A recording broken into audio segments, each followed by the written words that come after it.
है आप सबका मेरे YouTube channel economics of Uttarakhand open university में। इसमें हम चैप्टर 9 पढ़ रहे थे, जो है आपका elasticity of demand and supply. ये उसका पार्ट 9 है। आज हम इसमें जानेंगे कि इलास्टिसिटी ऑफ सप्लाई से आपका मतलब क्या होता है, क्या इसका अर्थ होता है। तो देखो, आपकी इलास्टिसिटी ऑफ सप्लाई मेजर करती है कि कितना चेंज होगा क्वांटिटी सप्लाइड में किसी गुड्स एंड सर्विसेज की पर्टिकुलर, जब चेंज होगा किसमें, उसके प्राइस में। ठीक है, तो it measures how much quantity supplied of a goods and services change in response to change in its price। इस चीज को आपकी इलास्टिसिटी ऑफ सप्लाई मेजर करती है। जैसे आपने इलास्टिसिटी ऑफ डिमांड पढ़ा था, जस्ट वैसी है, बस वहां पर क्वांटिटी डिमांडेड को हम प्राइस के रिस्पॉन्स में पढ़ते थे। अब यहाँ पर हम इस चीज को नापते हैं कि क्वांटिटी सप्लाइड में कितना चेंज होगा किसी गुड्स एंड सर्विसेज में, मतलब किस डिग्री तक का बदलाव आएगा। हो सकता है कि बहुत ज्यादा चेंज हो जाए, हो सके कि उतना ही चेंज हो जितना प्राइस हो सके कि चेंज बिल्कुल ही ना हो। तो उसी को देखना है हमें, किसके रिस्पॉन्स में, प्राइस के रिस्पॉन्स में।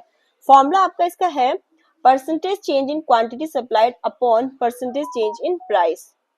5 इसकी कैटेगरी होती है, एक एक करके जानते हैं। पहली होती है आपकी इलास्टिक सप्लाई। यहाँ पर आपकी इलास्टिक सप्लाई 1 से बड़ी होती है, तो इसमें वही है जैसे हमने डिमांड वाले में पढ़ा था, प्राइस इलास्टिसिटी ऑफ डिमांड में ना। तो बस वही है, यहाँ पर जो क्वांटिटी सप्लाइड है वो ज्यादा चेंज हो रही है किसके कंपैरिजन में, प्राइस के कंपैरिजन में। इन इलास्टिक सप्लाई जस्ट इसका अपोजिट है, यहाँ पर 1 बड़ा होता है इलास्टिसिटी ऑफ सप्लाई से। यहाँ पर क्या है, क्वांटिटी सप्लाइड जो है वो कम चेंज हो रही है किसके कंपैरिजन में, प्राइस के कंपैरिजन में। ये एग्रीकल्चर प्रोडक्ट्स के केस में होता है, वो भी शॉर्ट रन में।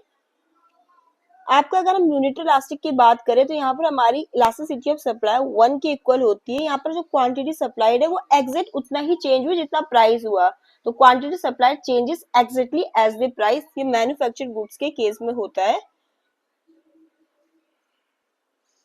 परफेक्टली इलास्टिक मीन जहां पर आपकी इलास्टिक सप्लाई किसके इक्वल है, इन्फिनिटी के इक्वल है।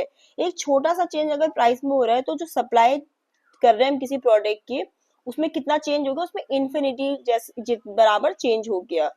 परफेक्टली इन इलास्टिक में आपका इलास्टिक सप्लाई 0 के इक्वल होता है। इसमें प्राइस में कुछ भी चेंज हो, सप्लाई आपकी कांस्टेंट रहने वाली है। Supply remain constant regardless of price.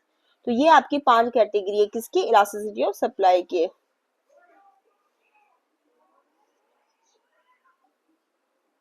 Just same वैसी है जैसे हमने आपकी जो प्राइस इलास्टिसिटी ऑफ डिमांड था उसको पढ़ा था, जस्ट सेम वैसी है, कुछ भी अंतर नहीं, बस यहाँ पर हम सप्लाई के रिस्पेक्ट में चीजों को पढ़ रहे हैं।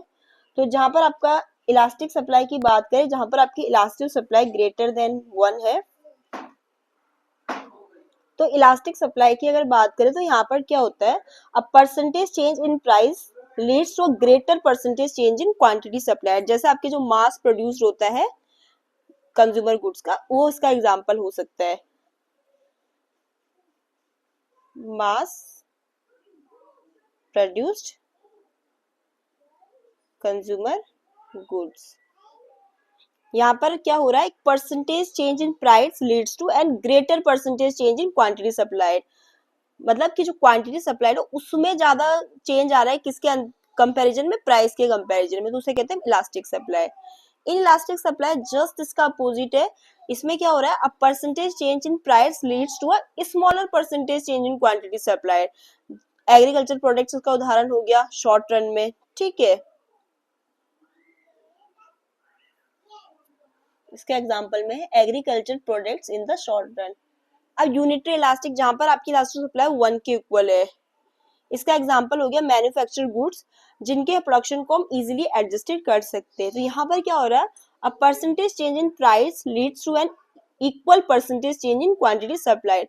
मतलब आप इसका मीनिंग चाहे ऐसे लिख दो, quantity supplied change exactly as the price, या आपको परसेंटेज के सिनारियो में लिखना है तो आप ऐसे लिख दो, a percentage change in price leads to an equal percentage change in quantity supplied. कि जितना परसेंटेज चेंज प्राइस में हुआ अगर 5% का, तो उतना ही 5% का आपका किस में होगा, क्वांटिटी सप्लाइड में। इसी चीज को तो ये कहना चाह रहा है। फिर हम आते हैं आपका परफेक्टली इलास्टिक, जहां पर आपका इलास्टिक सप्लाई किसके इक्वल है, इन्फिनिटी के इक्वल है।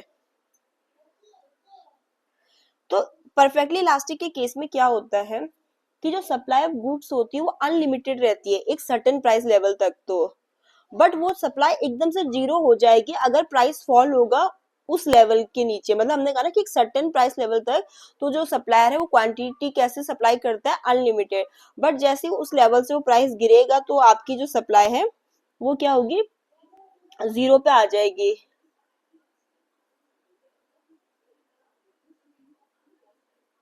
तो यहाँ पर लास्ट ऑफ सप्लाई किसके इक्वल होती है, इन्फिनिटी के इक्वल होती है।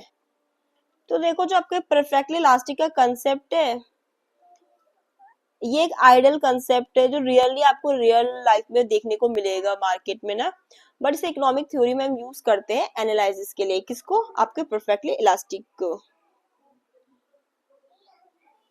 इवन इसका जो परफेक्टली इलास्टिक का जो ग्राफ होता है सप्लाई का, वो कैसा होता है, हॉरिजॉन्टल सप्लाई का वो होता है कुछ इस तरीके से।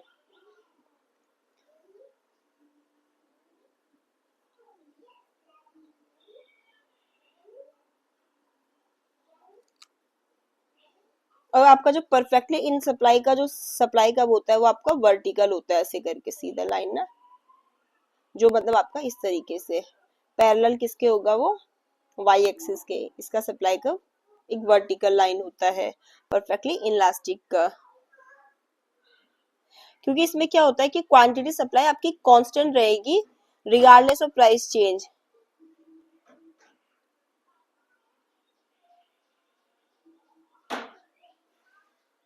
एग्जाम्पल में इसका जैसे आपका fixed land in a city, अब भाई प्राइस बढ़े या घटे, अगर वो लैंड जो फिक्स लैंड है उसकी जो सप्लाई है वो तो इतनी ही रहेगी ना, उसको बढ़ा तो नहीं देंगे ना वो।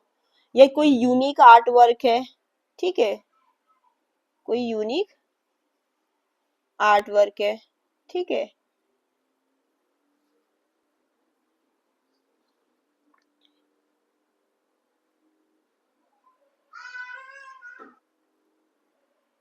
तो जो इलास्टिसिटी ऑफ सप्लाई इसकी वीडियो में इतना ही।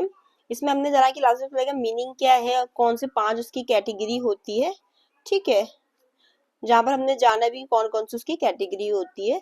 वीडियो पसंद आए तो लाइक शेयर सब्सक्राइब जरूर करें। Thank you. अभी जो हम नेक्स्ट वीडियोस में हम देखेंगे कि क्या फैक्टर्स होते हैं अफेक्ट जो करते हैं आपके सप्लाई को, इलास्टिसिटी ऑफ सप्लाई को। बाकी ये वीडियो हम मैक्सिमम आपके, ये पार्ट 9 है, 4 पार्ट और आएंगे और ये चैप्टर आपका कंप्लीट हो जाएगा।